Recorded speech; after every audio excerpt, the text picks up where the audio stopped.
Hello, thank you for joining us tonight. We're happy to have you here. Tonight, we're going to be talking about Young Living products or oils and the Bible.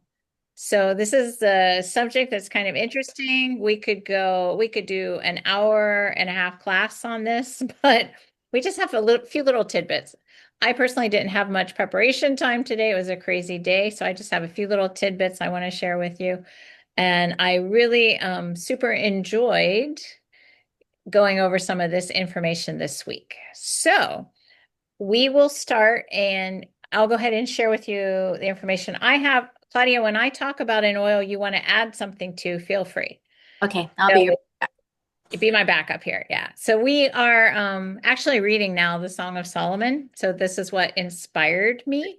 So in our reading this week, we talked about cinnamon. So where does cinnamon come from? This is a Bible oil. Cinnamon is from the laurel family, and also cassia and camphor are in the same family.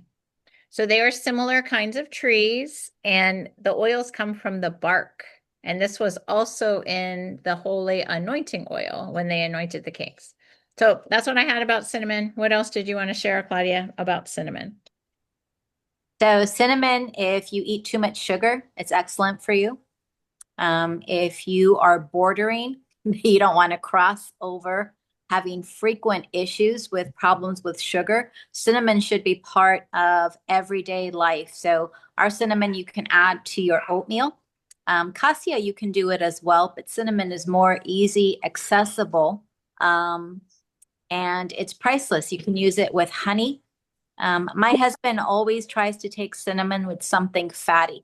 I just want to say that. And if you have a doctor's visit, be very open about how you use cinnamon oil because before my husband had surgery, cinnamon is known sometimes to thin out the blood, which is healthy at times, but not if you're going to have surgery or if you have other health related issues. But cinnamon is part of the wellness routine. So I'm going to tell you how I use cinnamon. Cinnamon is very hot. So on your skin, you don't want to apply it because it can irritate the skin. It's a hot oil. But I wear cinnamon on my clothing. I did a personal video of if you have a sweatshirt or a blanket, or you're going to go to a convention, you're going to be surrounded with a lot of people. This time of year, there's a lot of junk in the air. So I wear cinnamon on the shoulders of my clothing. If I have a scarf, I sprinkle cinnamon on the scarf. And let me tell you the benefits. Cinnamon protects the air around me. So if I have children, adults that sneeze, that cough, that don't cover their mouth, my cinnamon clothing almost forms a barrier. And I've seen it in action. I have been exposed to stuff. And because I diffuse cinnamon and I wear cinnamon when it's needed, um, my immune system is pretty powerful and it destroys the stuff and the junk in the air around me. So it's just food for thought. So there's a reason why it's mentioned in the Bible. There's a reason why it's priceless, and it's good for you. For those of you that suffer sugar issues, have an honest discussion with the doctor. And if you use cinnamon as a spice and you don't want it to expire, buy cinnamon sticks and you could ground that in your oatmeal and your hot chocolate. But the oil is much more powerful and concentrated. So that's my little caboose attachment to Chris's cinnamon. Thank you. Thank you very much. I also wanted to add that the cinnamon being of the family of cassia, we can just move right on to cassia. How many of you all have this? How many got it when they could get it? Cassia. Okay, this is so beautiful. This is absolutely beautiful. Same family. Now it's grown in Eastern Asia. So this could have come even at that time. A lot of these Bible oils or the spices that are talked about in the oil, they were transported long distances. So that made them very, very special. But right now, cassia comes from Eastern Asia. Again, it's taken from the bark, just like cinnamon, and this was used in the holy anointing oil. And what I found was interesting, when kings got married, they put cassia on their clothing. Isn't that pretty interesting? It Here's is. the neat thing. Yeah, it's it's just such a neat little fact. And also, we know Kezia. I always called her Kezia, but it's actually the same word as cassia. And she was when Job's kids were uh gone and he had more kids, that was one of his daughters. So this was her name, Cassia. Just thought I'd share that with you. Anything you want to add to that? Yes. So this week, for those of you that love the Song of Solomon and a little bit of his exaggeration and in some of his poetry, the Song of Solomon, chapter 4, verse 14. It says, spikenard and saffron cane and cinnamon with all sorts of trees of frankincense, myrrh, and aloes, along with all the finest perfumes. So in Bible times, cinnamon, these oils that are mentioned are for the wealthy. So sometimes we have friends that want a shortcut. They're like, hey, this company has cinnamon or has frankincense, and it's, I have relatives that said, I got it for $18. But when you look at the kings in the Bible or the queens like Esther, there wasn't shortcuts for this quality of oils. And if you look, like, for example, one of Mark's relatives got frankincense, and she really showed me this massive bottle of frankincense with our bottle of frankincense, and she turned up her nose at the price of our frankincense. And she had a serious skin issue on her face. And so she poured the $18 frankincense on her face, and it burned her. It burned her. And I've had people have that experience with an inexpensive myrrh oil. So I want to tell you about the difference in quality. Our frankincense and our myrrh. So if you look at Song of Solomon, chapter 5, it talks about your hands or your lips dripping with myrrh. That myrrh doesn't burn, because the Shulamite maiden would not have described her loved one as having a burn oil on his lips or on his hands. Myrrh is a very nourishing oil. I use myrrh on my gums. I've used myrrh on the inner of my wrist, and I rub them together, and it's my personal sunscreen. It's what's used to protect the Egyptians when they worked on the pyramids. And then frankincense is gorgeous. What frankincense does to support healthy cells, healthy cell reproduction.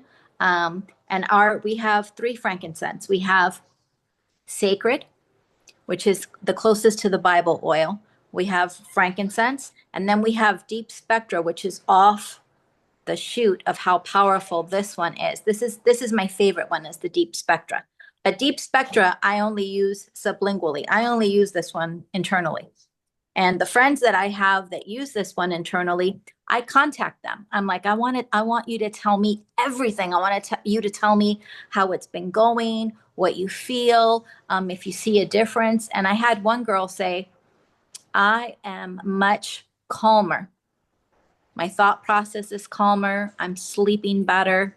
And so she's also using this for healthy cell reproduction. So for people that are in a fight for health, a fight for wellness, frankincense is in there. And so you'll look at these scriptures differently, and you'll understand that if they were valuable in Bible times, it's not the buy one, get one free. I mean, we're going to have specials next week. But just know how your oils are processed, how they're made. The Young Living doesn't get frankincense unless the tree is at least 50 years old. So the quality and the location of where frankincense comes from. Frankincense does not come from California. So if we have any California girls, I know you live in a beautiful state, but you don't have frankincense. So frankincense is from the Middle East. These oils that are mentioned here, like Chris said, far, far away, right? We have cassia and cinnamon. It can be closer to us, but not frankincense. And oils like frankincense and myrrh, to this day, is still in the category of pricelessness. And so don't look for a shortcut if you want an oil to have therapeutic benefits. Thank you. So, how many of you have myrrh that Claudia is talking about here? Who has myrrh? This was actually even, it's not my favorite scent. Oh, I love it. Do you really? But it's they would sprinkle it on their beds. In So Bible times they did. I don't sprinkle it on my bed because it's too thick. But if you get the Exodus 2 before the 15th, so today and tomorrow is going to be the last day. Exodus 2 is loaded and it's reasonably priced with all the Bible oils, with the frankincense, the myrrh, the cassia, the cinnamon. Exodus 2, you can only get it on a loyalty order. And so just please look at that because that is part of my wellness routine. And when you're on a budget, we totally get it if, you know, the large frankincense or the large myrrh is out of the budget reach, but Exodus 2 is not. yep, that's true. It's not pricey at all. And this is a beautiful oil for what it does, but not my favorite scent. Anyway, they loved it back then because they put it on their beds. And it was also, like Claudia said, in the holy anointing oil. And like she mentioned to you too, frankincense, it actually comes from Africa now. But in our research, like she was reading to you from the Song of Solomon, where it was mentioned, it was from far away from where they were, the Israelites, but it could have been growing in Solomon's garden. That was a point that was brought out. So it could have been right there, this frankincense. And they used the sap of the tree, and it was in the holy incense, and they also used it in grain offerings. So, yeah, this is a real Bible. Frankincense is a Bible oil, and we know that all these beautiful benefits people were getting who were using it in their worship. So it wasn't just randomly that these products were chosen by, to be used. It was for a purpose. So who knows what algum is, the algum tree? Who knows what the algum tree is? Anybody? Anybody? Okay, I didn't either, but it's sandalwood. It's a Oh, type of sandalwood. So I'm not sure if it's the same. I didn't get that far type, but we have sacred sandalwood and we have royal Hawaiian sandalwood. So algum is another name for red sandalwood. And this is a tree Solomon requested from Tyre for timbers for construction of the temple. So this was used. It's rare now, super rare, and now it's in India and Sri Lanka. But it was in Tyre's realm back then. But I don't know if you know sacred sandalwood. It is beautiful for your face. And think about when they were using these trees for construction of the temple, that all the therapeutic benefits that would come from smelling these woods. And maybe you don't know sandalwood, but you probably know cedarwood. So cedarwood was also extensively used in temple construction, and it was from Lebanon. It's a beautiful, beautiful scent. A lot of us use it in diffusers to sleep at night. It shuts the brain off. It's calming. This is what cedarwood does. But what I found interesting about the tree, the cedarwood tree, they can be 120 feet tall. The trunk can be 40 feet wide, and the branches can even go up to 300 feet across. So these are massive, massive trees. So, and interestingly, they use this kind of wood too for the masts of their ships. But cedar wood, I know I use for calming, and I use it at night in my diffuser. Anything else you wanted to add to that, Claudia? yes. So in the same Song of Solomon, chapter 4, in verse 7, it says, there's no blemish in you. And of course, is probably speaking spiritually and emotionally and about the inner beauty. But the oils that we mentioned, since they are so amazing for the skin, it also helps your skin to be without blemish. So it's normal. Remember that the Shulamite maiden was from the same location. Remember Abishag for King David? That she was the older woman to keep him warm. Not the older woman, she was a younger woman to keep the old king. The Bible says she was beautiful in the extreme. So these are, you know how sometimes when you read about beautiful women like Esther, Abishag, the Shulamite maiden, even though it's a physical beauty, the oils were part of the physical beauty routine. And the reason that Chris also mentions them in the temple, and with the high priest and with God's people, these oils are very calming. They soothe mental stress. They help you feel grounded. And it's the opposite of what the world makes you feel. Sometimes our stress level, what we face at work, what we face at home, what we face because of hormones, these Bible oils can soothe your soul in a way that over-the-counter um, products can have serious side effects, and these don't. So the myrrh, the frankincense, the sandalwood, the cedar wood is also joyous because it's cheap. That's one of our cheapest tree oils that there is, and it's good for you to wear it for your hair. It's good for you to wear it for your brain. It's good for you to wear it if you are in a brain fog. You know how sometimes you have to focus, or you have a job, or maybe you want to study and you would like to remember what you study. So frankincense or cedarwood is less expensive. Put it across your forehead. If you don't like the smell of cedarwood, add some lavender to it. You don't have to be expensive. Rub it to the crown of your head, the back of your neck, going up to that brain, and see if your memory changes. We do that a lot with my husband. My husband is not good at remembering names. And so I use either cedarwood or frankincense before an event. And the difference for both of us that we see it is amazing. It's amazing. So try it. Try it like if you're having trouble with a word and you're like, oh, I can't remember, put cedarwood on, smell it deep, and then see if your brain clicks in. If your memory clicks in, that would be pretty amazing. I'm sorry that my dogs are squabbling right next to me. All right, that's it. That's it. Okay, no problem. Just one more. I didn't really get to do the amount of research I wanted on this. Hyssop. Hyssop is a cleansing oil, and hyssop is a cleanser for our bodies. So this was used at the end of a pole, and they swung it around. They did something with it. I forgot exactly the details, but hyssop. I It's think they used it in Egypt too. The Israelites did. So I have the research on hyssop. So keep talking and then I'll back okay. you up. Give me a second. So, who has hyssop? Let me ask. And you guys have these oils? I hope so. These are almost all of these oils I slowly got on my monthly order because I wanted to make face serums. So, hyssop does there was a little bit of a warning about blood pressure with hyssop if I remember right. So you might want to look that up. But there is a beautiful recipe I had. There are actually like Bible oils for a face serum. And this is why I slowly got most of these oils: myrrh, hyssop, frankincense. They can all be blended together to make a beautiful face serum. So there's some recipes I have. We haven't done any DIYs in a long time, but maybe Okay, we can so go ahead. Yeah, do that this, sometime in the future. did you want me to back you up? Sure, go ahead. So hyssop is good for the cardiovascular nervous respiratory system. It's mentioned in Exodus chapter 12.